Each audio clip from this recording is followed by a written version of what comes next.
David tint conseil avec les chefs de milliers et de centaines, avec tous les princes. Ramenons auprès de nous l'arche de notre Dieu, car nous ne nous en sommes pas occupés du temps de Saül. David assembla tout Israël depuis le Sichor d'Égypte jusqu'à l'entrée de Hamath pour faire venir de Kriat Jearim l'arche de Dieu. Ils mirent sur un char neuf l'arche de Dieu, qu'ils emportèrent de la nation, de la maison d'Abinadav. Uza et Achio conduisaient le char.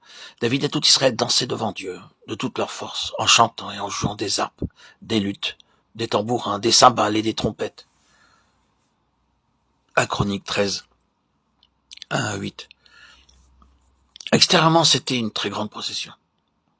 L'orchestre militaire jouait des hymnes, et tous les soldats en uniforme marchaient en rang parfaitement au pas, chantant à haute voix. Mais tout cela était parfaitement contraire à l'ordre divin. Ils disposaient de la parole de Dieu pour les gouverner, mais dans leur zèle naturel, ils usèrent des méthodes du monde. Lorsqu'ils furent arrivés à l'ère de Kidon, Uza étendit la main pour saisir l'arche, parce que les bœufs la faisaient pencher. 1 Chroniques 13, 9. Selon la parole de Dieu, personne n'avait le droit de porter la main sur l'arche de l'Alliance. Lorsque les bœufs trébuchèrent en tirant le char, l'arche se mit à vaciller. La colère de Dieu tomba sur Uza, qui avait mis la main sur l'arche. Il mourut à cet endroit même. Cet incident se produisit à l'ère de Kidon, et Dieu enseigna là à David une leçon très importante. Nous ne pouvons pas introduire la sagesse naturelle dans la maison de Dieu. C'est justement pour cette raison que l'on trouve tant de stérilité, tant de sécheresse dans le peuple de Dieu, dans la maison de Dieu. David fut hérité de ce que l'Éternel avait frappé Uza d'un tel châtiment, et ce lieu a été appelé jusqu'à ce jour Peretz Uza. 1 Chroniques 13, 11. Mais dans le chapitre 15, David se repentit. C'est alors que Dieu enleva la paille et le foin du cerveau de David. Ce que nous appelons sagesse et intelligence. Dieu le regarde comme de la paille. De la vie de Dieu, il y avait à ce moment-là beaucoup de rebut dans le cerveau de David. Il en est de même pour beaucoup d'entre nous. Extérieurement, nous sommes très intelligents, mais nos cerveaux sont pleins de rebut, que nous appelons sagesse et intelligence selon ce monde. Dieu doit utiliser toutes sortes de moyens pour délivrer nos cerveaux de tous ces rebut. Dans ce but précis, Dieu permit même à Saül de persécuter David pendant plusieurs années jusqu'à ce qu'il ait appris à marcher et à demeurer dans la volonté de Dieu, dans les moindres détails de sa vie. Des fils de Kehat, Uriel, le chef et ses frères, 120 des fils de Merari, Azacha, le chef et ses frères, 220 des fils de Gershom, Joël, le chef et ses frères, 130 des fils d'Élite, Saphan, Shemaïa, le chef et ses frères, 200 des fils d'Hébron, Eliel, le chef et ses frères, 80 des fils d'Ouziel, Aminadav, le chef et ses frères, 112.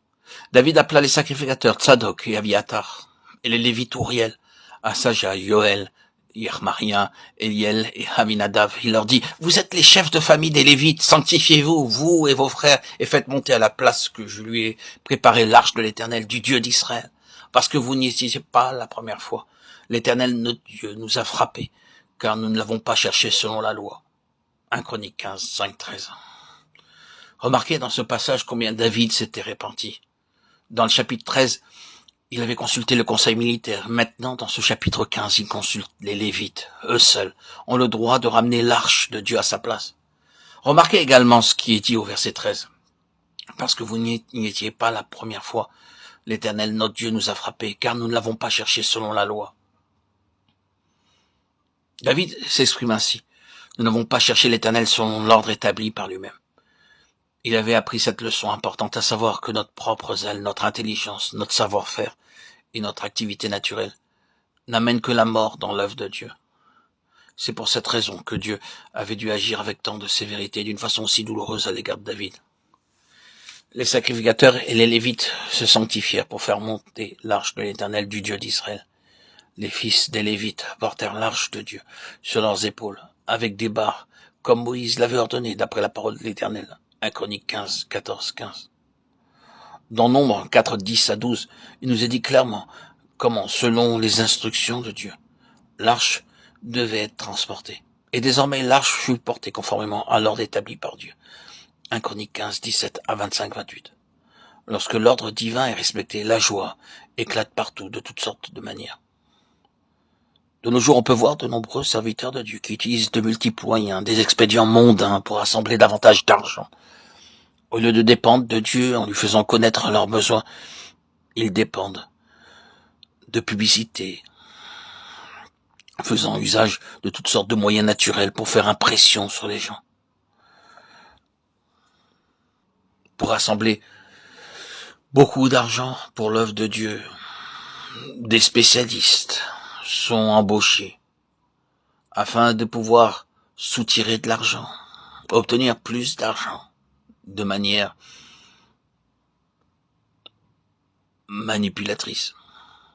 Ces gens, ces professionnels ne dépendent pas de Dieu. Pour obtenir l'œuvre du Seigneur, ils travaillent à leur propre compte, pour remplir leur poche avant tout. Et c'est ainsi qu'on emploie toutes sortes de moyens humains, terrestres et mondains pour attirer des gens dans des réunions, des assemblées. Ce sont des méthodes mondaines qui ne sont pas scripturaires. Et ils n'utilisent pas la parole de Dieu et les méthodes de Dieu pour exercer leur ministère. Et tout cela est voué à l'échec.